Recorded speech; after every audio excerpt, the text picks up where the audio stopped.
how to secure a business transformation long term was another question.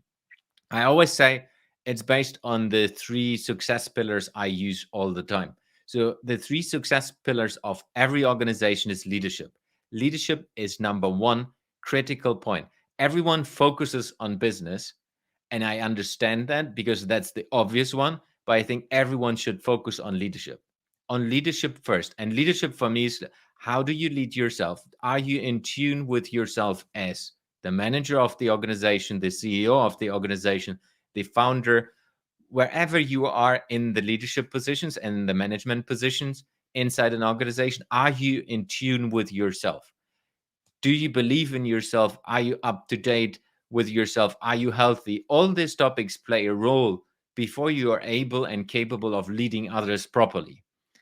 I know there are a lot of leaders and a lot of managers out there. They just do this on the side. I truly believe if you are in an economical situation in an economical driven business, this leadership is number one priority for every business, and it is neglected too often. And then you see down the road that it's not working. You hire the wrong people. You don't work properly with the customers. You don't work properly with the employees. And the effect is always then the business is not working. So leadership, leading yourself before you lead others, helping people to understand how they can lead themselves. Just really, really, really, really basics. How do you organize as a company owner? If you take a startup, from if we take the example from Ibrahim, how do you help inside of your company young people or people working in that company to develop over time? How do you show them perspectives that they can grow inside of your company rather than outside? So that's number one part. And then it's really enabling them. That links a little bit back to the other question. How do you enable the team? How do you work with them, delegating them responsibilities and giving them the accountability and as well the possibility to do the things?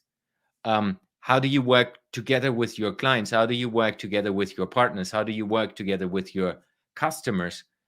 Because I truly believe when you do the leadership part plus the community part, working tightly together and kind of, let's say the buzzword is co-creating it, the business for me is the result of that.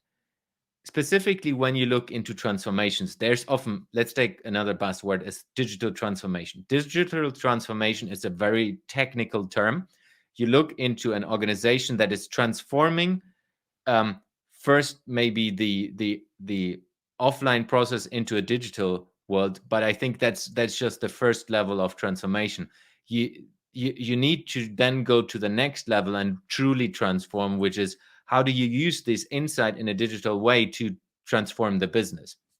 And being able to do that requires you need to work with the people inside of the organization, because the people are the limiting factor. It's not the technology. The technology can do that. And that's why most probably you focus on a digital transformation, because we need to speed up. We need to be able to scale. We need to be able to do things differently.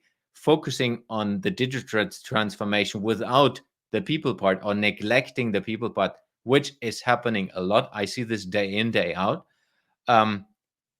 It's limiting the ability to be successful in the transformation.